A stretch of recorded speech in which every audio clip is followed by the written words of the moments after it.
Hi, my name is Lucas and welcome to my video code walkthrough of my Ember.js app.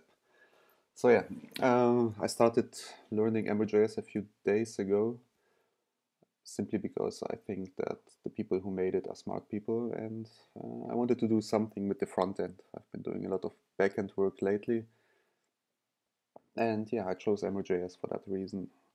And I made an application and just a small project. And because I found it so difficult to find documentation and answers to my questions as I was developing it, I decided to make this video to hopefully help other people.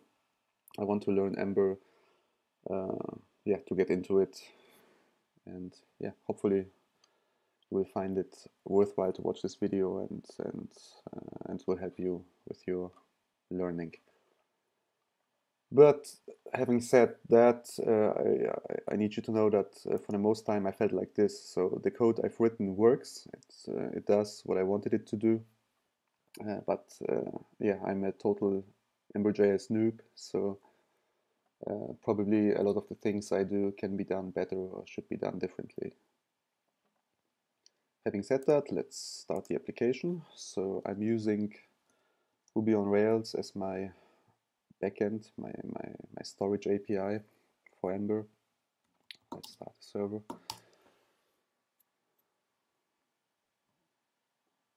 And let's go to localhost 3000. So yeah, that's the application. It's sort of a tool for salespeople, I guess. Let's say you want to sell something to one of these companies. You might contact them, and then depending how far you are in your sales process, you would put them in different categories, different stages, as I call them. Or maybe you are applying for a job, and these are the companies you are interested in. So let's say I want to work at Microsoft, and I wrote them an email. I can put it here. And uh, meanwhile, the guys from Ubuntu wrote back, and they said they want to set up a phone interview. So I would move them here, and so on. And I would move my boxes until I reach this stage. And this is a helpful little overview of where I'm at and what I need to do. For example, if I'm in this stage, I know I'm waiting for an email from Microsoft, something like that, right? So yeah, what's happening now?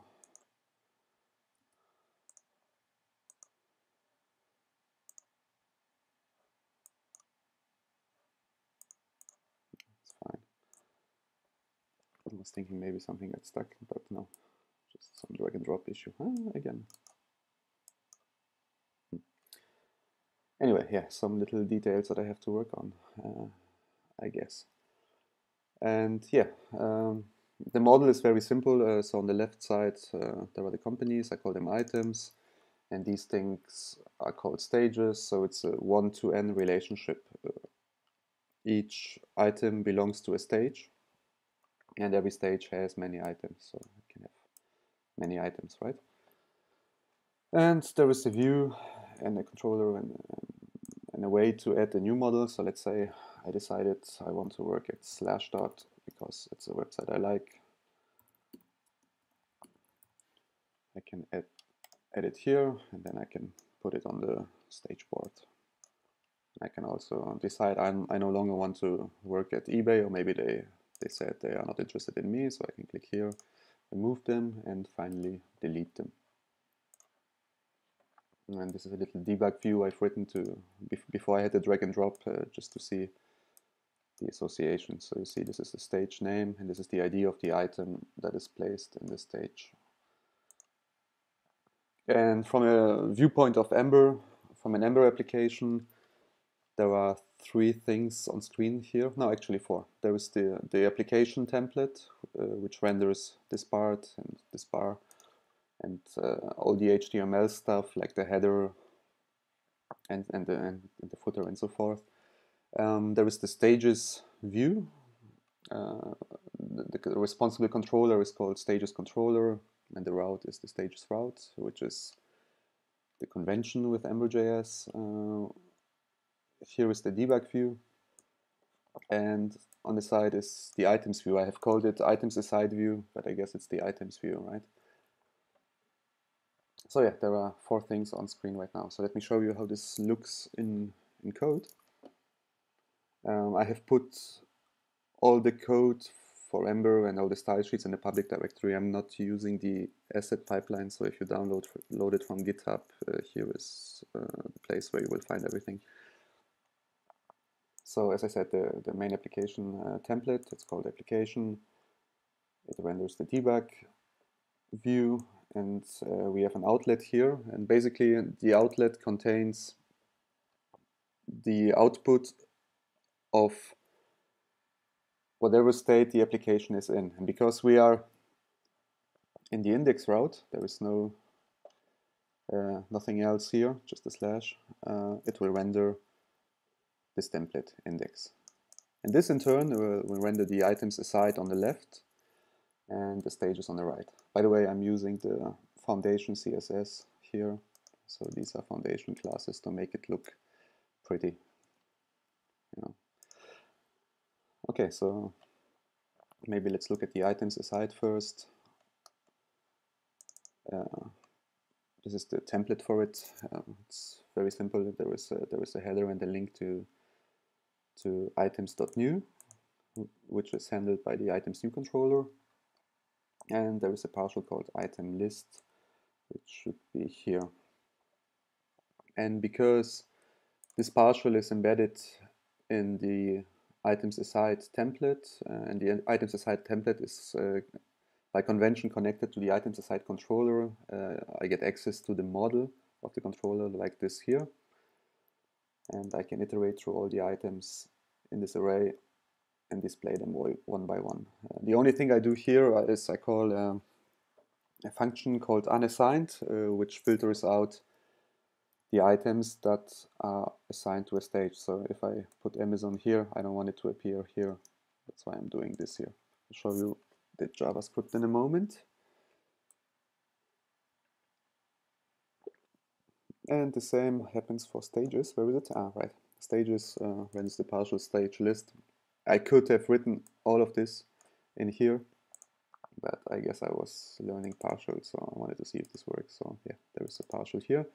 Renders this stuff, and again, just like with the items, I loop through the model that the controller has been assigned, in this case stages, and for each one I render a div with a few sub HTML elements. I also have a custom view, but I show it later. So yeah, as for the setup, this is a mandatory line creating the Ember application in its own namespace called app. And yeah, let's go through this. So here are the routes. Basically, I'm defining the new items route here, or items new route, sorry, items new route, which corresponds to this. And the application route is the default route for, it's like the global route, and I use it to set the models for the different controllers. So for the items aside, I can call app.item.find, and it will be the model or the content of this controller. And for the stages, I do this app stage find, and the same for debug. And yeah, in the items, I have defined an items route. I'm not sure if this is correct because I'm not really having an items route here, but no, I think it has to be like this because I want to have this function here, go to root.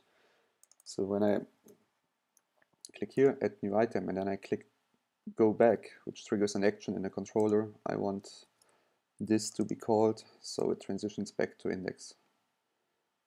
I'll show you this later when we are at the right place in the code. And yeah, the items new route is this one, and basically tells tells the Ember to create a new record and set it as the model. And the record is what is displayed here. Because if we look at items new, it renders a partial item, new item form, and there are these lines. So it says whatever's in this text field is bound to the title of the content. I'm also not sure about model and content. I think model and content mean the same thing, just different word for it. But yeah, when I enter something here, it's available in the controller using .get content and then the name of the property. Show you in a moment. As for the controllers, there is the debug controller, which has no extra code written on it, so it's a default Ember array controller with all the magic that's associated with it. The stages controller has two extra functions. The first one is add item to stage, which gets called when I drop an item here, and then when I remove it, remove items from stage is called. And yeah, this is basically just creating the belongs to association in the model. So I have my item here because I get the item ID, and I can say set stage and then give it the stage object, which is very simple to do. It's just like Ruby on Rails basically. And then in this line, the code gets committed to the REST API. So here nothing happens, just happens in memory. But when you do the commit, it will create an HTTP request to the REST API calling the update method. And I think, I'm not sure, but I think you have to call these things pretty soon after you change your objects. Otherwise they get into weird states. You cannot change the object again if it's not committed and so forth. So yeah, I made a point to call them immediately after setting. And this is all done asynchronously, so I suppose when this returns immediately, even though it might take a few seconds for the commit to actually happen. And the same is happening for remove item from stage. I just set the stage to be null. However, there is I had a problem here because the REST API wouldn't pick up this change. The Rails application would not set the stage to null, and the reason was when Ember is committing. When it's sending the request, it sends the item, and usually it would send something like a stage ID. However, if it's null, it's not being sent. So my Rails controller never saw an update in the stage, and nothing happened. So let me show you what I did. Controllers, items controller. I check if params item stage ID is set, and if it's not, I just define it here with nil, so that when I update attributes, the belongs to association is removed. Another thing where I got stuck was this line here, because usually if you update a model with a put request, you can assume that the client knows the object. You don't need to return it. You would just return a 204 without the content. But Ember actually expects a response with a status code of 200 and a JSON representation of the item,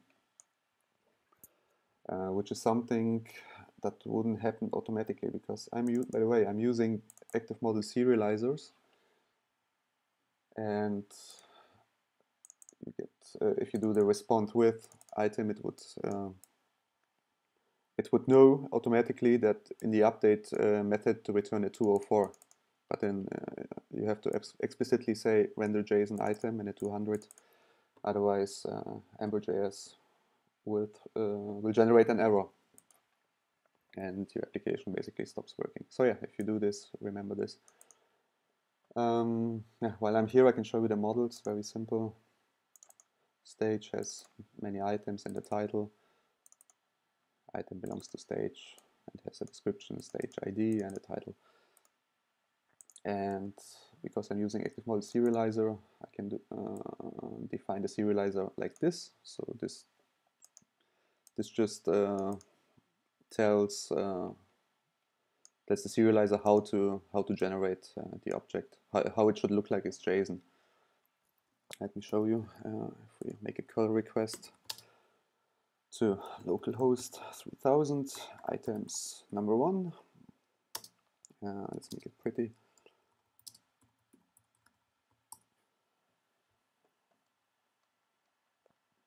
This is what it looks like. So you need the item as the key, and then things defined here in attributes are the ones filled out here.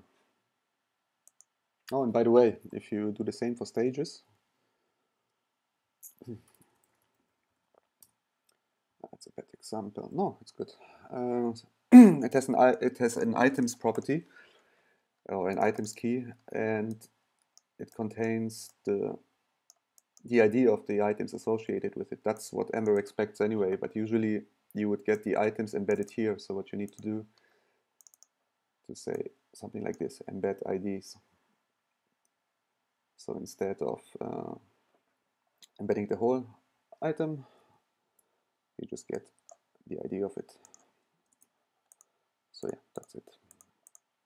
Let's get back to the JS code. Where was I? Right, items aside controller. So that's the thing on the left here, this one here. And I'm calling this unassigned function in the view. Let's see, where is it? This here, controller.unassigned. Oops, okay. And what it does, it calls a filter on the data in the array controller, and it passes each object into this filter function. So if you return true here, it gets included in the result, and if you return false, it will not get included. So what I did, I just get the stage from the item, and if it's not set, I return true. This means I only get the items that have no stage assigned to it, right? So I don't, as I said, I don't display all the items here, just the items that are not assigned to a stage, like Google now. And this one, I'm not sure why this is called property. This is something like an observer. I have to be honest, I don't know how this works, but I will find out. And until then, let me tell you that property each.stage means that Ember is observing the changes in these models, especially it observes the stage property, and if it changes, it will update the model and update the view. So this is the cool magic that Ember.js does. So if I click here, it will know that the stage property change of the stage property of the items, and it will know to re-render the view with the new result of the filtering function. So yeah, pretty cool. And deleting. Yeah, deleting is what you call when you press here. It's delete slash dot. In the view, it looks like this.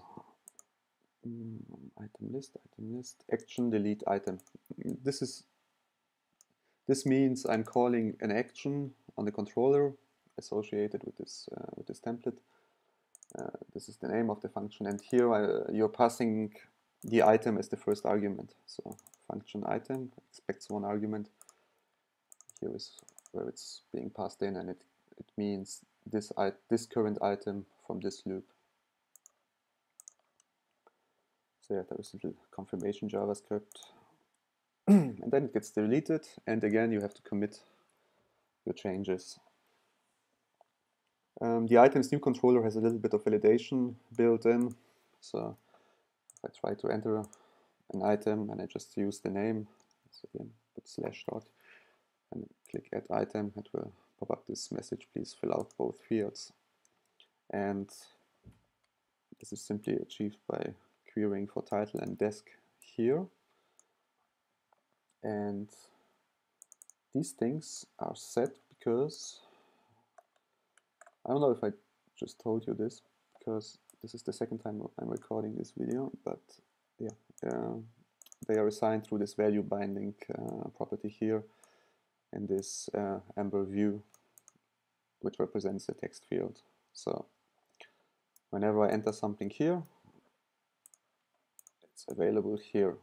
So I just get these two, and if they are both there, I can just say item.store.commit, because the item is already the model of this item's new controller, which is an Ember object controller.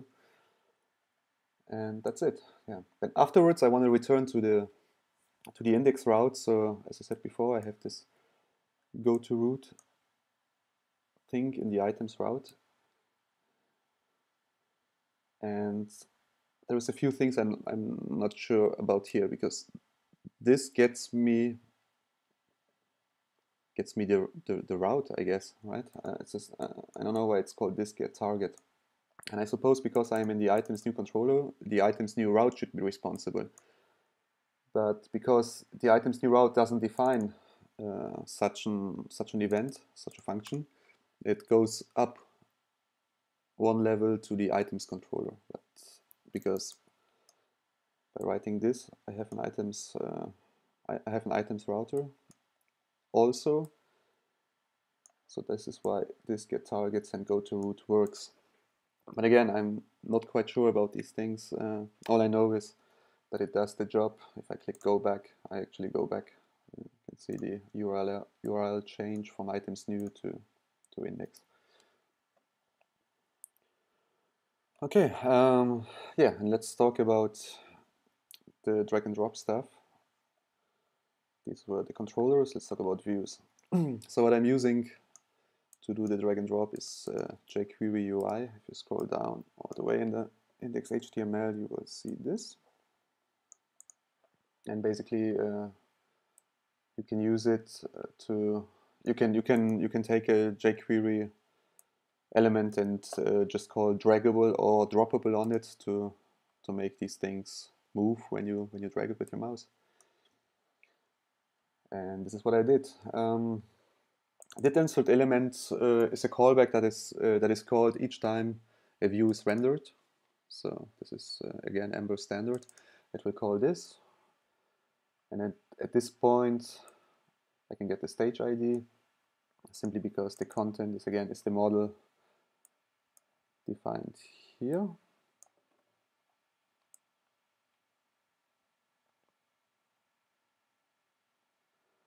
Where was I? Okay.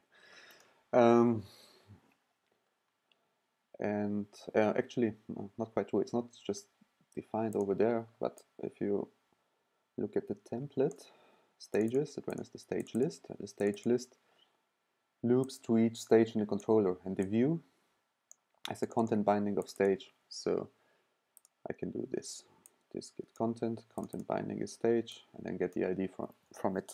This gets me the controller, and this is jQuery stuff. So I take the element, this gets me the jQuery element out of it. It's just like wrapping the HTML here, and then I find the first child. This is not very pretty, but yeah, it works. And I call the jQuery UI method droppable on it, and it has a few properties.